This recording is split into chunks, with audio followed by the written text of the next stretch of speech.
All right, Calc, welcome to Yak Math videos for your Chapter 2 exam review video. Again, your exam number 2 is this Tuesday, the 7th.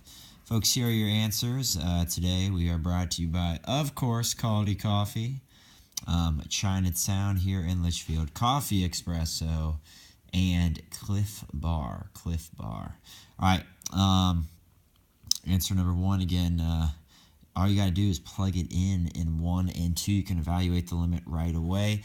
Gonna make this, gonna go through this relatively quickly. Guys, on 3, you can factor out an x minus 2 up top. Then you get a little cancellation. You're gonna factor out the 3. Then you add a difference of 2 perfect squares. Again, a lot of algebra here, folks. You get 30 for number 4. Pause this anytime you need to. Got to factor the top, then factor out a 2 from the bottom. Then you get a cancellation with x plus 1s. Plug 1 in, and as it's going to -1, you get an answer of 1. All right, please check your answers. Some of you might have known I was involved in a little bit of an accident leaving school on Thursday, so hopefully my brain is working well. Like, I made a big boo-boo on 6, so please check my work here, make sure everything's all right. Difference of perfect cubes on 6, so that's how that factors. X minus 3's cancel, plug 6 in. All right, here we go. On 7, you got to multiply top and bottom by the conjugates. Top and bottom by the conjugate. The x minus 4's will cancel. You can plug 4 in for x in the denominator. All right, you're going to get x minus 6. 6 minus x will cancel to be -1. Plug 6 in. Here we go for 9, guys. As it's going to infinity, just take a look at that 3x squared. So it's basically just 3x squared in that square root. Out comes the x, leaving you with root 3 there. Notice you have the same highest power, so it's going to be root 3 over 7. Your answer here, you have the same highest power, so it's 5 over -9, the ratio of the coefficients. All right, moving on to number 11. Highest power is in the denominator, so it would be 0. Guys, here, x times the square root of x is x to the 3/2. All right? The square root of x to the third is x to the 3/2. You have the same highest power. That's how you get 4/5. This is, since it's going towards infinity, all we care about is that x squared on the inside of the square root. The square root of x squared is x. X minus x is 0. All right.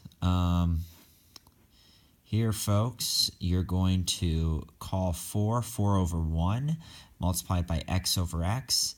Then you're going to have 3 plus x minus 4x all over x in my numerator, and my denominator is x minus 1. Notice how that's going to factor out a 3.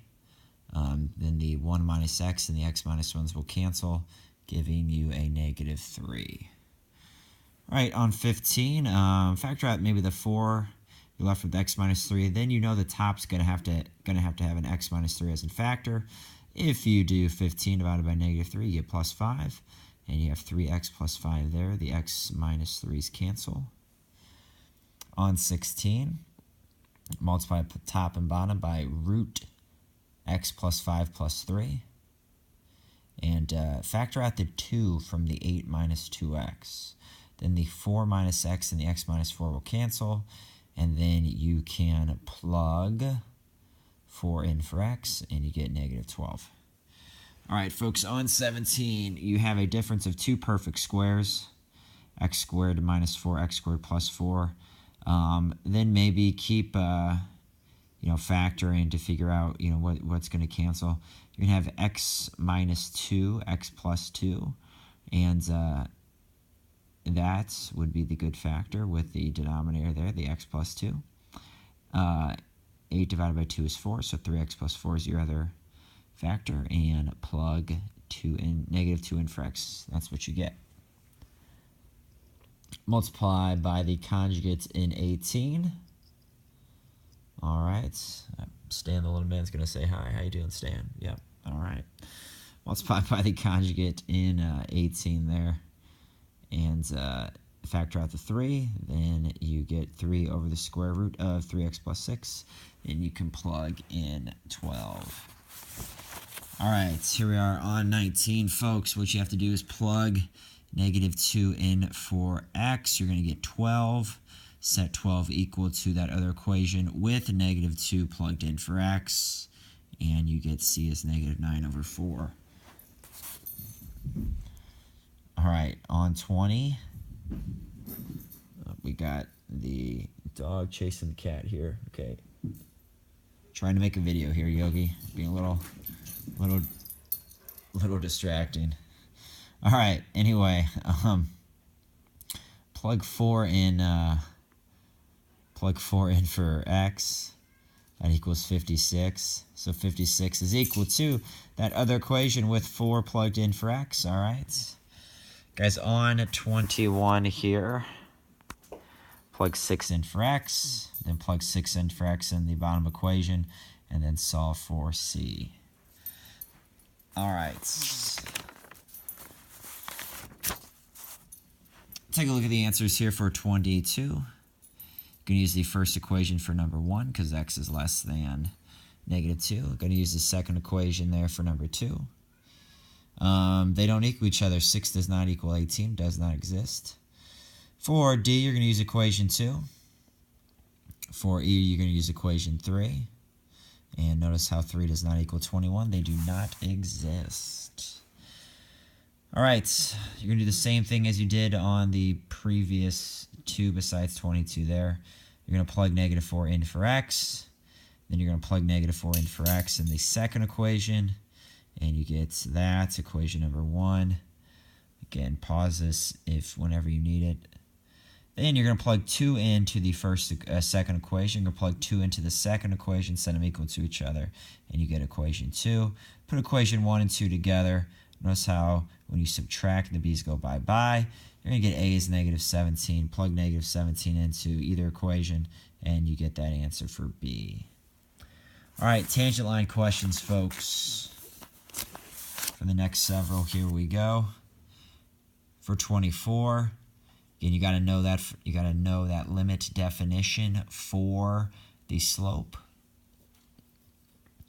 All right, so there you go. Again, just check out the answer. You know how it factors. You get a slope of 13. There's your equation. Again, in order to fit this on one video, this stretch has got to be a little quick.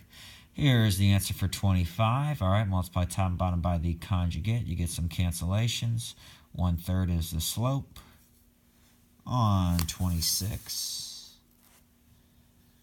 Here you got to make sure when you have that +2, you need to multiply it by 2 minus x, top and bottom. Get a cancellation of x plus 2. You get a slope, which I did not write the actual equation. So the actual equation, I don't have a pen on me here, would be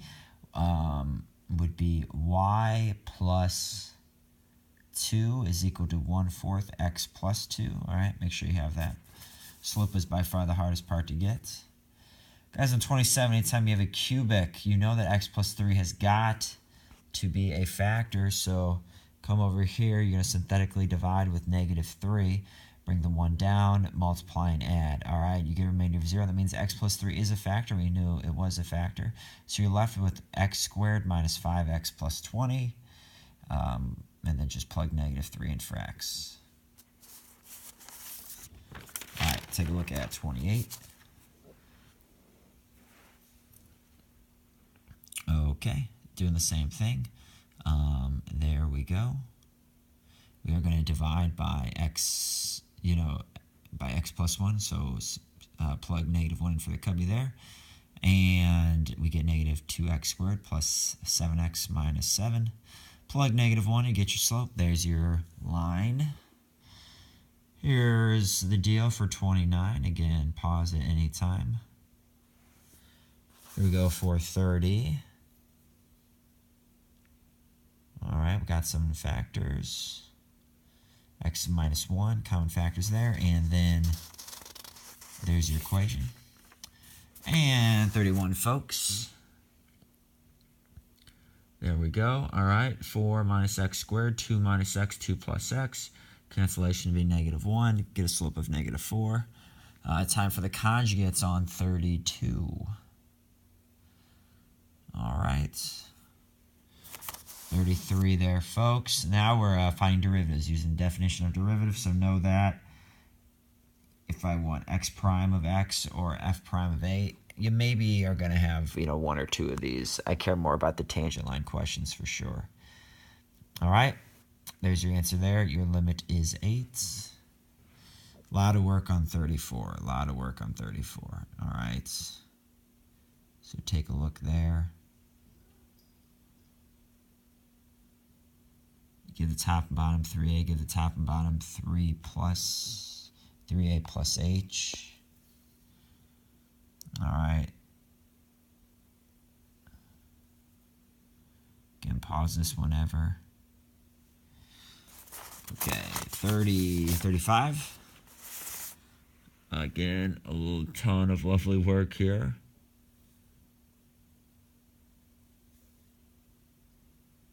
You have the first fraction, a squared over a squared. The second fraction, basically a plus h squared. All right, you get some nice cancellations. There we go. We're going to let h be 0. That's our answer.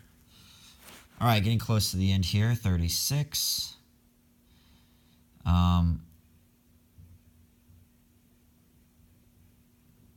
There we go. Again, just a ton of work. Pause it whenever you need to. 37, folks. You're going to have some conjugates you're going to multiply by. That is a 6a plus 6h. That's supposed to be. All right. Again, kind of have to get this video over with in the next minute or so it all goes on 1. All right, 38. Again, what is f prime of a? Just a lot of algebra. There's your answer. Here, folks, I'm sorry. A plus h